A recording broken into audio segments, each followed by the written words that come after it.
Assalamualaikum warahmatullahi wabarakatuh. Baiklah, pertemuan kali ini kita akan melanjutkan materi kemagnetan dan industri elektromagnetik. Kalau sebelumnya tentang magnet, sekarang tentang industri elektromagnetik.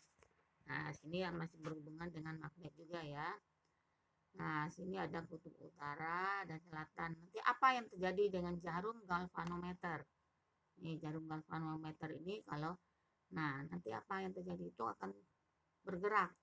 Bila dimasukin magnet ke dalam galvanometer itu nanti akan bergerak.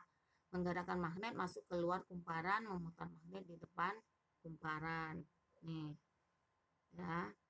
Nah, dalam kumparan itu nanti akan ada arus AC dan DC.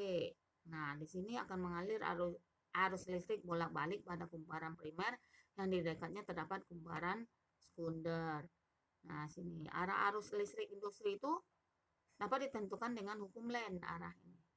Ya. Kemudian nih kita perhatikan ya.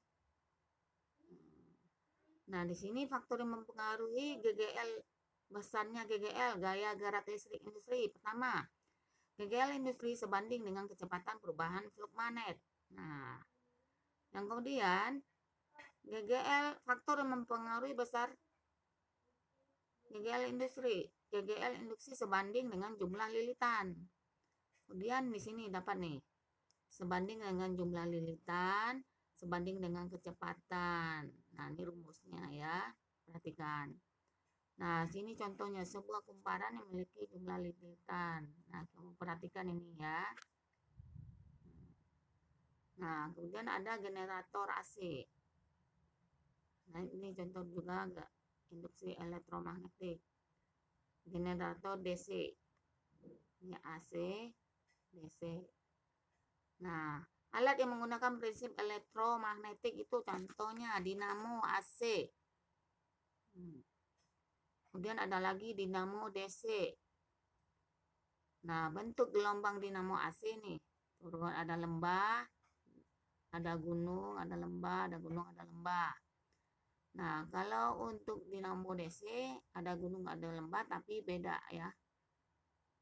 Kalau yang AC itu ada berhubungan dengan kecepatan dan waktu. Nah, ini juga kecepatan dengan waktu, cuman arahnya beda ya. Bentuk gelombangnya yang beda. Kemudian dinamo sepeda. Roda dinamo. Dinamo sepeda itu apa? Contohnya apa? Nanti bila dinamo sepeda ini kita taruh di roda sepeda, nanti sepeda saat berputar, maka dinamo ini akan bisa mengalirkan arus listrik sehingga lampu sepeda akan hidup. Ya.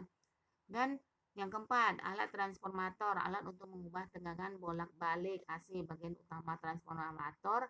Di sini ada kumparan primer, kumparan sekunder, ada inti besi, ada arus AC. Nah, sini rumusnya.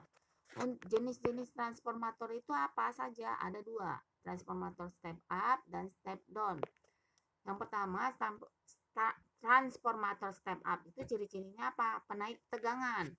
Nah, NS itu apa? Jumlah lilitan sekunder lebih besar dari lilitan primer.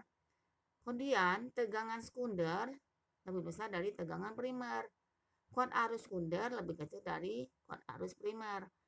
Kalau transformator step down itu menurunkan tegangan, ciri-cirinya lilitan sekunder lebih kecil dari lilitan primer.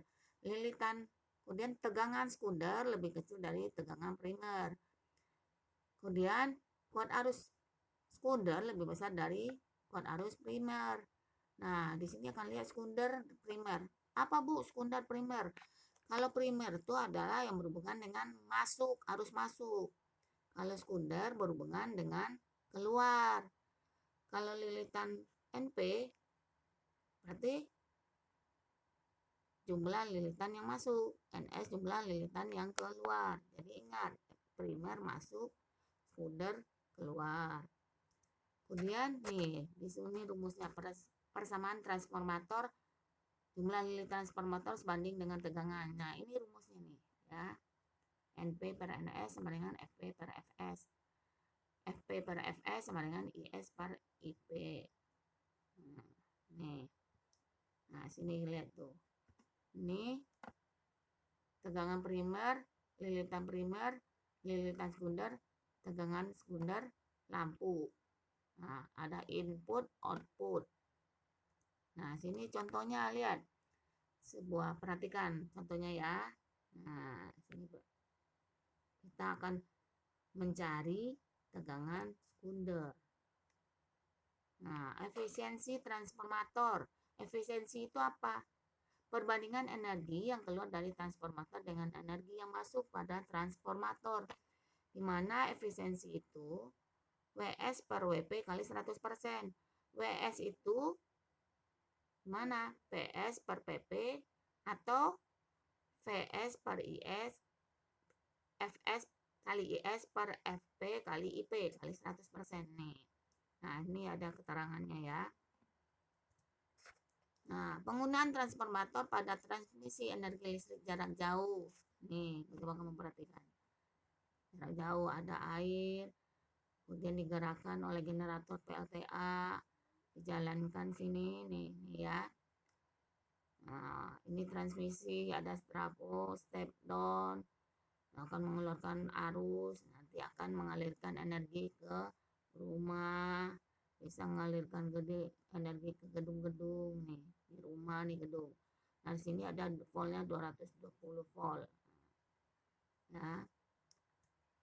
Nah, transmisi energi listrik. Nah, sini ada contohnya dengan arus besar dengan tegangan tinggi. Kita tentukan kod arus transmisinya dulu. Nih ada contohnya ya.